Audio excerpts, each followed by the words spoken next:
Order.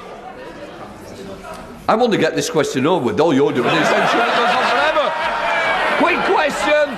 To ask the Prime Minister, I'd like some advice, please. What do I say?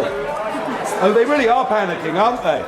To ask the Prime Minister for some advice, what do I say to 25,000 constituents in Clacton, including...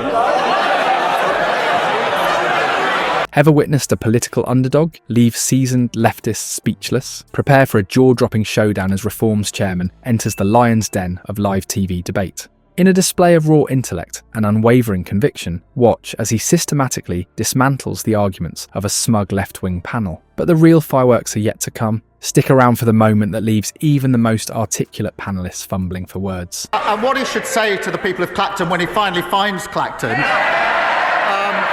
is that they should vote Labour because we're stabilising the economy and boosting the Dems. As they're losing their winter fuel allowance, feeling the pinch, whilst at the same time we're prepared to give away a military base and pay £18 billion for the privilege of ministers to 25,000 constituents in Clacton, including 99-year-old Jim O'Dwyer, who flew a full set of missions on Lancaster bombers as tail end Charlie. Mr. Speaker, he talks of panic. The only panic is people using the NHS who know that under his policy he wants to charge them for using the NHS.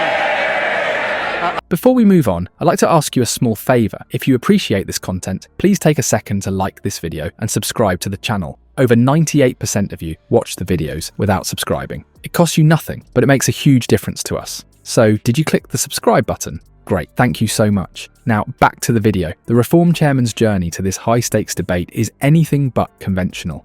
That's why we are a democracy. In fact, we invented the very concept of parliamentary democracy. And on May the 1st this year, nearly all of the English county council elections, we are a country that is admired all over the world. Ever since Magna Carta, centuries ago, we've been a country that have enjoyed better freedoms, better liberties, better rights than virtually anywhere else in the world. And of course, are due to give you the opportunity to vote for really important stuff. You know, who runs the roads, the potholes, who's in charge of adult care, who's in charge of children with learning difficulties. Unlike his seasoned opponents, he doesn't come from the hallowed halls of Oxbridge or the well-trodden path of political apprenticeship. Instead, his background is a tapestry of real-world experiences, from running small businesses to grassroots community organising. This outsider status, once seen as a liability, may prove to be his greatest asset. Political pundits have been quick to write off the chairman's chances. "He's out of his depth," sneered one commentator on a rival network. This will be like watching a lamb walk into a lion's den. But those who've witnessed the chairman's rise know better than to underestimate him. What sets the Reform chairman apart is his unique debate style. It's a potent cocktail of hard facts, razor-sharp wit, and an uncanny ability to connect with ordinary people. Who in fact run most of the county councils as a reason to cancel the elections. No, I'm not making it up. Over half of the county councils in Britain have said, because these changes are coming, we want the elections cancelled on May the 1st. I simply could not believe the rumour when I heard that the Labour government, despite any manifesto commitment, want to completely change the shape of local government, and that is now being used by the Conservative Party, who would have had the right to vote on that day, will not be able to. I think this is absolutely monstrous. We haven't heard a big debate about it because both Labour and the Conservatives agree. They are terrified of the rise of reform. He doesn't just recite statistics, he weaves them into compelling narratives that resonate with viewers. It's not about winning arguments, the chairman once said in an interview. It's about winning hearts and minds. His preparation for this debate has been nothing short of meticulous. While his opponents may have spent their time rehearsing sound bites, the chairman has been burning the midnight oil, dissecting leftist policies with surgical precision. He's pored over economic reports, scrutinised voting records, and even interviewed disillusioned former supporters of his opponents. But perhaps the most intriguing aspect of the chairman's strategy is his secret weapon, a dossier of broken left-wing promises. This isn't just a list of unfulfilled pledges, it's a damning indictment of the gap between rhetoric and reality. Each page is a time bomb of political embarrassment, waiting to be detonated at the perfect moment. As the debate approaches, tension builds. The chairman's team remains tight-lipped about their exact strategy, fueling speculation. Will he come out swinging from the start or bide his time? Will he focus on dismantling his opponent's arguments or present a bold vision of his own? One thing is certain, this won't be a typical political debate.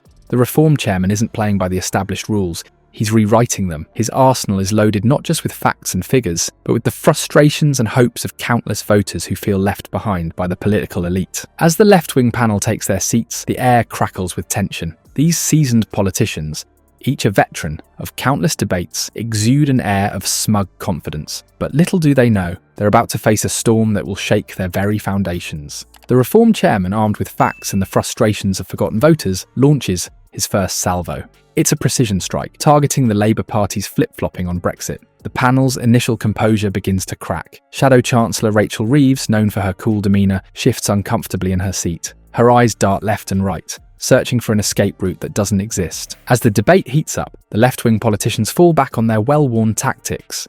They attempt to deflect, redirecting the conversation to safer ground. But the Reform chairman is having none of it. When West Streeting tries to steer the discussion towards NHS funding, the chairman counters with hard data on Labour's past mismanagement of the health service. Streeting's face reddens, his practiced smile faltering under the weight of inconvenient truths. The panel's body language speaks volumes. Gone are the relaxed postures and easy smiles. Now we see furrowed brows, clenched jaws, and white-knuckled grips on the edges of their seats. The camera catches Lisa Nandy nervously adjusting her collar, a telltale sign of discomfort as the chairman dismantles her arguments on housing policy. As the pressure mounts, viewers are left wondering which of these political heavyweights will be the first to crack. The answer comes sooner than expected. In a moment of frustration, Shadow Foreign Secretary David Lammy loses his cool. His voice rises, his gestures become more animated, and in a spectacular blunder, he contradicts his own statement from just 6 months ago about immigration policy. The studio falls silent. Lammy's colleagues exchange worried glances. The chairman, sensing blood in the water,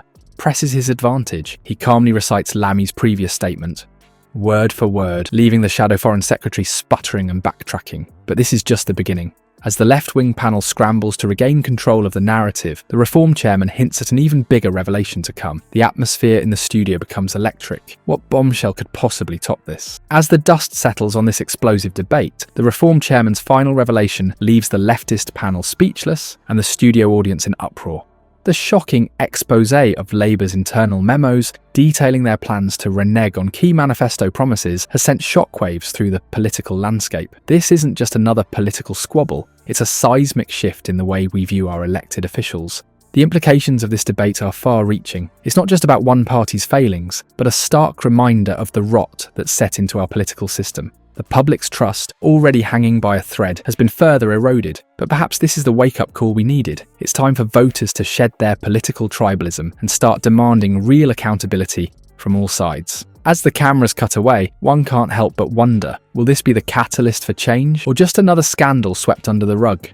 The ball's in our court now. It's up to us, the voters, to keep the pressure on and ensure that this moment doesn't fade into obscurity like so many before it.